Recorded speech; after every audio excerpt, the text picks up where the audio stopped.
Next we shall discuss about ionic equilibrium in solution. When sodium chloride is added to water, we know that crystals of sodium chloride will dissolve in water and we can get an aqueous solution. This aqueous solution will conduct electricity. Conductance increases with increase in concentration of common salt. Faraday classified substances into two categories based on their ability to conduct electricity. The two types are electrolytes and non-electrolytes. Electrolytes are those substances whose aqueous solutions can conduct electricity, whereas non-electrolytes are those substances whose solutions cannot conduct electricity. Now consider electrolytes. Electrolytes can be classified into two, strong and weak electrolytes. Strong electrolytes on dissolution in water are ionized completely, whereas weak electrolytes are only partially dissociated. Consider an aqueous solution of sodium chloride. It is a strong electrolyte because it contains sodium ions and chloride ions. Sodium chloride in aqueous solution exists completely as sodium ions and chloride ions. So that is why it is considered as a strong electrolyte. Now consider acetic acid, aqueous solution. It is a weak electrolyte because that aqueous solution contains unionized acetic acid molecules and only some acetate ions and hydronium ions. So in weak electrolytes, an equilibrium is established between ions and the unionized molecules. This type of equilibrium is called ionic equilibrium. Acids, bases and salts are electrolytes and they may act as either strong or weak electrolytes. So we have both strong and weak electrolytes. Next, consider acids, bases and salts. We know that acids turn blue litmus red. Few examples are hydrochloric acid, citric acid, acetic acid, nitric acid. Acids, we know that they can react with metals to liberate hydrogen gas. Now consider bases. Bases turn red litmus blue. They have bitter taste. Examples, sodium hydroxide, sodium carbonate. We also know that an acid can react with a base to give salt and water. This reaction is known as neutralization reaction. Salts are sodium chloride, barium sulfate, sodium nitrate. All these are examples. Now consider sodium chloride. We know that sodium chloride exists in solid state and it contains sodium ions and chloride ions. And how are these ions held together? By electrostatic interactions between the oppositely charged ions. We also know that sodium chloride dissolves in water. It is because electrostatic interactions are reduced and this facilitates the ions to move freely in solution. Ions also get separated due to hydration with water molecules. Now consider hydrochloric acid and acetic acid. We know that HCl is a strong acid whereas acetic acid is a weak acid. Now consider HCl. HCl is completely ionized into H plus and Cl minus ions, whereas acetic acid is only partially ionized.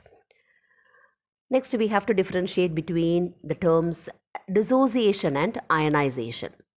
Dissociation refers to the process of separation of ions in water already existing as such in the solid state of the solute. Now, ionization, it corresponds to a process in which a neutral molecule splits into charged ions in solution. Next, we shall discuss Arrhenius' concept of acids and bases. According to Arrhenius, acids are substances that dissociate in water to give H plus ions. And bases are substances that produce hydroxyl ions, that is OH minus ions, in water. So HX represents an acid. It dissociates in the presence of water to give H plus and X minus.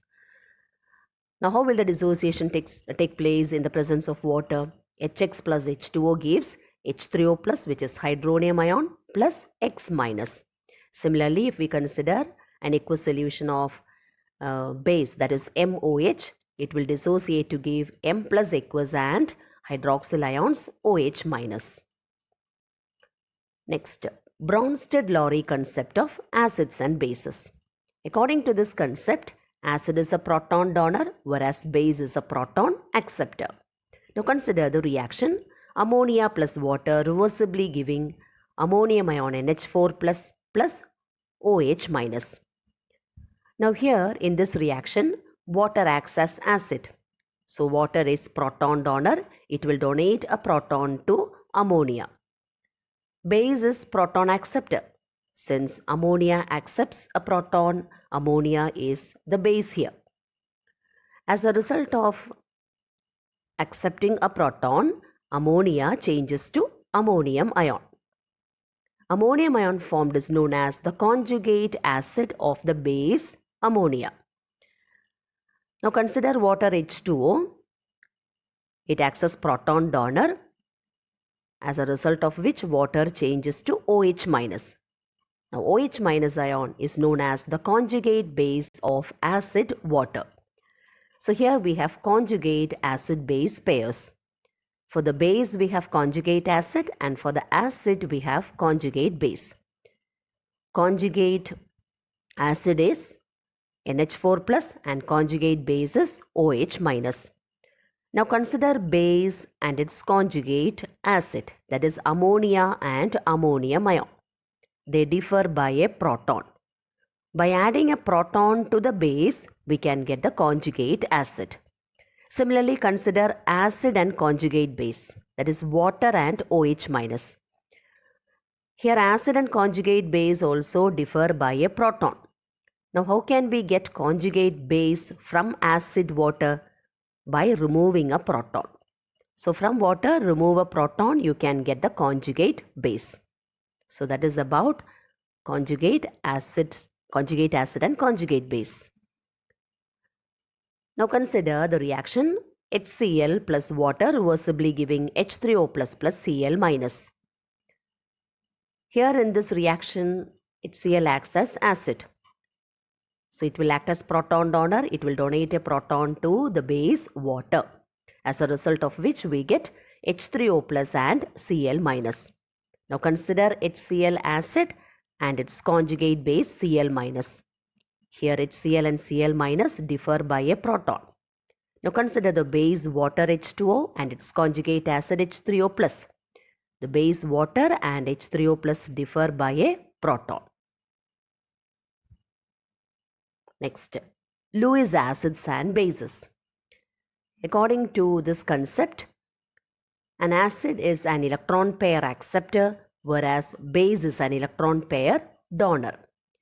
BF3 is an electron deficient compound, so it acts as Lewis acid. Now consider ammonia. In ammonia, nitrogen has a lone pair of electrons, so ammonia will act as Lewis base. Now consider the reaction between Lewis acid and Lewis base, BF3 and NH3. Nitrogen can donate a pair of electrons to boron in BF3, and thus it forms BF3NH3. So electron deficient species like aluminium chloride, cobalt 3+, magnesium ion, etc. can act as Lewis acids, whereas species like water, ammonia, OH minus, which can donate a pair of electrons, can act as Lewis bases.